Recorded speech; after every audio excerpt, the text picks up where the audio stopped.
farmaashin aysan waa ooyinaysan maanta okaadi maya imaadan waa ooyinaysan xagee ini roon marka horta dhageyso in adeer aan wax ku sheega beeroloy dhageyso farmaajo waa nin shisheeya farmaajo san ula dagaalana waa ogtahay hadday af tahay hadday adin tahay hadday dhaqaale tahay meel kasta waa kula dagaalan laakiin maanta beri maanta waxaa la rabay hawiye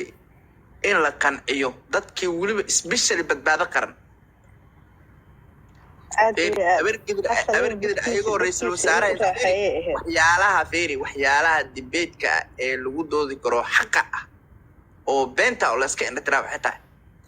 habargidir ayadoo ra-iisul wasaarahii dalka haysata oo maaragtay wax ka maqan aysan jirin oo meel walba haysata oo taliyihii gobolka banaadir ayaga yihiin oo wasiiradii ayaga yihiin oo baawarkii gacanta ugu jiro ayay waxay qabteen doorasho feri waxay u qabanayeen wax kala ma ahayn hawiyayow gumoobin bay ka aheeda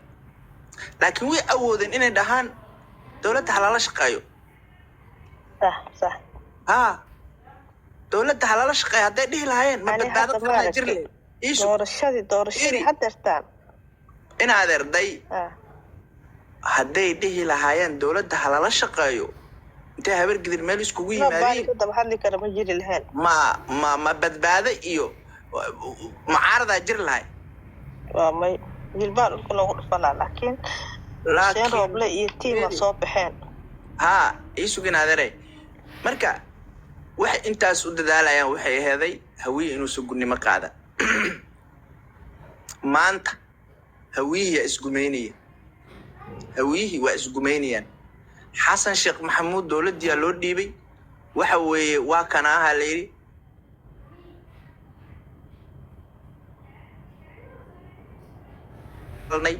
nimankii daaroodka ahay ee waxa weeye ii sheeg haddii alla ku idmayo baraha bulshada jooga waa ka adkaanay habeen walba fuustaan riixaynay habeen walba magaran meel walba waa ka dhacan annagii nalama ixtiraamayaba ixtiraamna looma hayo respecti nala siimayo dadkeena lama ixtiraamayo firi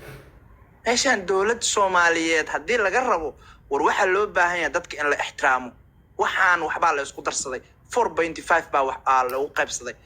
4.5 kuna inaan la isku kaadsoomin waa nin walba wixiisa oo haysto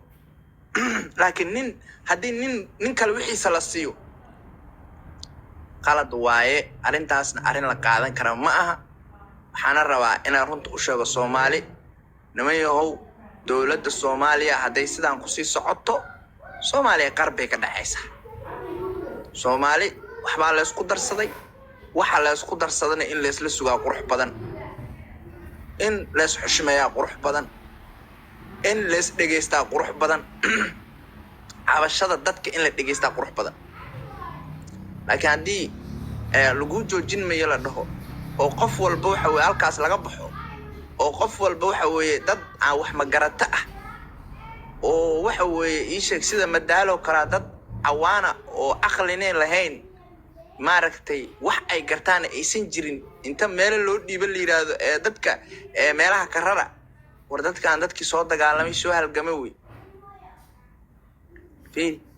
war dadkaan dadkii soo halgamay way in la dhageysto cabashadooda waa lagu qasban yahay barya ma aha haddii kale dee dowladdu waa dowlad un iska maaragta jeebweyne iska noqonaysaa kuwa suuqbaxaad xaal dhaha maxaa la dhahay odayaasha bakaaraha joogo afar jeeblayaasha xaal dhaha afar jeeblayaal iska noqon dowladda afar jeeblaha la dhaha waxba kama bedelna marka haddii run la sheegayo war ha loo soo noqdo talada suuban ha la soo noqdo dadka ha la dhegaysto haddaan la dhegaysanayninne adeer gacali bal kuwad meeshay gaartaan arkayna kuwad taasi meeshaan lacagtiba hal meelay ku socotaaba day qofka wuxuu ku yidhi xagga maqaayadin liya laga shaqeeyaa xagga tag wixii ka soo qaayay keen adna ii keen $1 ha qaadan dadka wada gaajoo yihiin magaalada okay MCA-jadii waxaa la hal qofo suuqyadii Argentina kamid ah hal qof baa la yidhi dibdimiska hal qof baa la yidhi waqtanta guud hal qofo qabuurihiina hala soo qof baa la yidhi hotel ha laga dhiso haye waa meel soo arko soo fiirso meel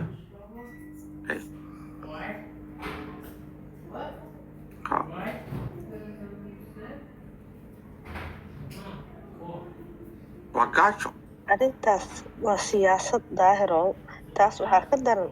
dad madax isku sheegaya amba madax hore soo ahaa sidaa xogta ku haya ayaa qandaraasyo dowlado shisheeye waxay kusoo qaateen in sun wadankeena lagu duugo, badaheena lagu duugo, dadka la nabaad guuriyo. ma fahanta ayro waa seexana oo salaam habeen wanaagsan. wadankan waxaa waaye dad booyaa ku lah waaye. ma fahanta madaxweynahana xaqa allah tuso. ayro walaalow markaan anaga dowladda qasam ama waxa gabar ooynaya laa ilaaha qabiil gabdhiisa ooyin miyaa la dhihi karaa waa nasab. la ilaaha illa hadda markii oo adduunka gabar ooynaysa ooynayaa haween qabiil gabdhihiida ooynayaan media taagan ina aad ikaad berluloy maya farmaajo waa nin shisheeye ah. farmaajo waa ooynayseen maanta u kaadi maya imaadan waa ooynayseen xagee ini roon marka horta dhegayso in adeer aan wax ku sheega berluloy. dhegayso farmaajo waa nin shisheeye ah. farmaajo saan ula dagaalana waa ogtahay, hadday af tahay, hadday adin tahay, hadday dhaqaalo tahay, meel kasta waa kula dagaalan. laakiin maanta feri maanta waxaa la rabay hawiye in la qanciyo dadkii weliba especially badbaado qaran. habargidid ayagoo ra-iisul wasaaraha waxyaalaha feri waxyaalaha dibeedka ah ee lagu doodi karo xaqa ah oo beenta oo layska indhatiraa waxay tahay habargidid ayadoo ra-iisul wasaarahii dalka haysata oo maaragtay wax ka maqan aysan jirin oo meel walba haysata oo taliyihii gobolka banaadir ayaga yihiin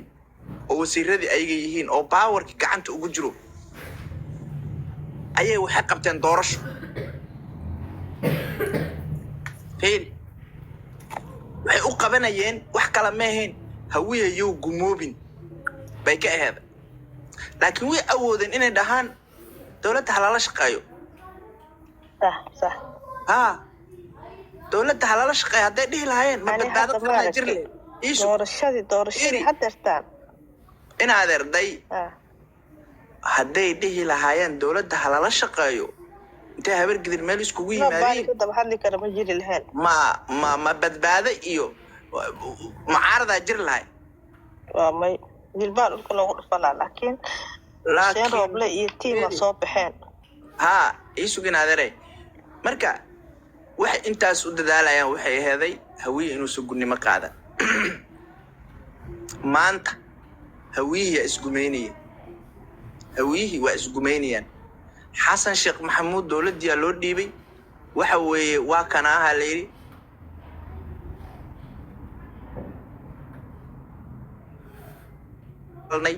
nimankii daaroodka ahaa ee waxa weeye ii sheeg haddii alla ku idmayo